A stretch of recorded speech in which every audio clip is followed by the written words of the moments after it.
Hey everybody, I am back and we are going to do a trout today. This is called a cutthroat trout, and I'm going to show you also, this is a rainbow trout, which I have done, and there's a difference with trout. We're going to do actually the cutthroat today.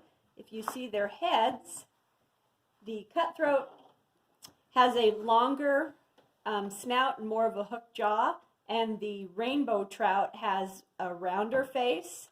It's not as long, oblong as the cutthroat trout. So I have done a rainbow in the past. There's the rainbow. And today we're going to do the cutthroat. My husband and son are avid fishermen, and they love to do a lot of catch and release. They're really good fishermen, and so I'm always driving them insane when they catch fish, because I'm always making them stop so I can take a picture of it. So today we are going to do the cutthroat trout. This is a real tight painting, so buckle up. And also I have another tip. I'm painting on watercolor board. I have stretched my paper where I've got, I think it's 260-pound Arches paper, I think. And I'm going to show you a tip. I just stapled it around. When I'm done with this and I want to take it off, a neat little tool to have is a tiny little screwdriver, flathead screwdriver, and one of these. These are nice to have in your art toolbox, because when I'm done with this, I'll take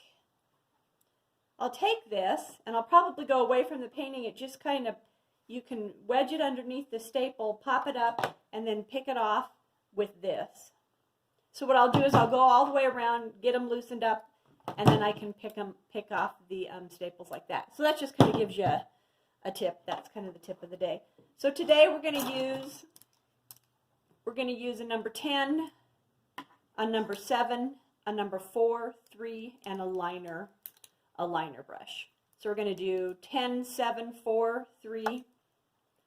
I'm just using the Winsor Newton nylon head and then my beat up liner brush. So first off, when you're doing a trout, it's pretty tight. I want to just start with the head.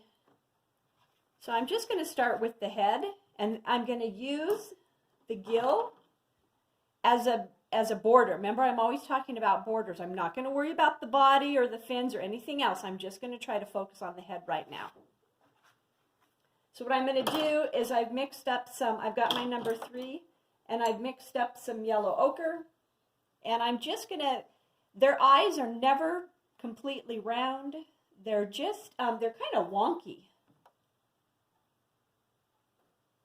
I'm just going to I've got my yellow ochre watered down. I'm just going to kind of do that. And I've got a little bit of burnt sienna. And very lightly while it's wet, I'm just going to dot it in. Just here and there. There you go. So there's your start off spot. Next, what I'm going to do, I mixed some cerulean blue and burnt umber. And that's my go-to color, and it makes a beautiful gray. Cerulean blue and burnt umber. And so what you're going to do, right now I'm just kind of feeling this fish out. I'm going to do, they have this big lip. This is usually what gets caught when you catch them on the hook. It gets stuck on here. So I really have watered down this gray. I'm going to pop it in like that. Now I'm going to take it where it's more paint, less water, same color, cerulean blue and burnt umber. And you can even add a touch of black to it if you want to. And I'm just going to kind of lay it right in here. Just where it's a little darker here. And then I'm going to take this and I'm going to lift this a little bit. Take my brush, squeeze it with my napkin, and just kind of lift that, and then we'll just let that dry. So you kind of have it's a little bit darker here and lighter right there. Then what I'm going to do, I'm going to go ahead and paint inside of his mouth. Be careful, this should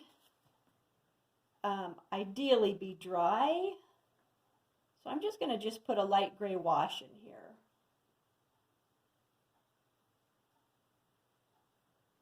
And then again, I've got that same color, cerulean blue, burnt umber, with a little bit of black.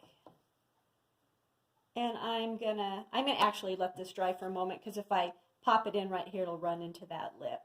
So let's just kind of leave that for a moment. What I'm gonna do next, I've got some alizarin crimson, and I'm gonna mix it with a little bit of yellow ochre, so I get kind of a pretty salmon color.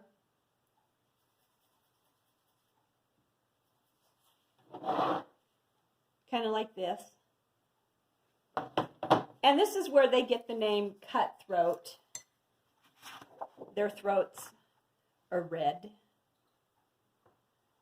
So I'm just going to kind of go underneath, right under the jaw right here. There's a line.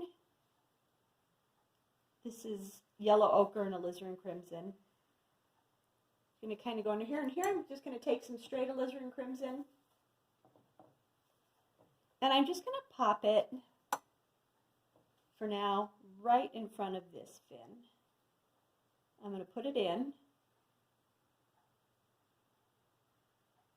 And then I'm going to take some water. I just put it in a little bit. And then I'm just going to pull it.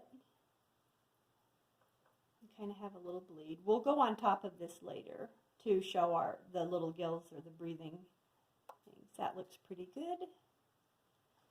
And then I think I have enough time. Next lesson we'll start on the head, and we'll really start going pretty fast.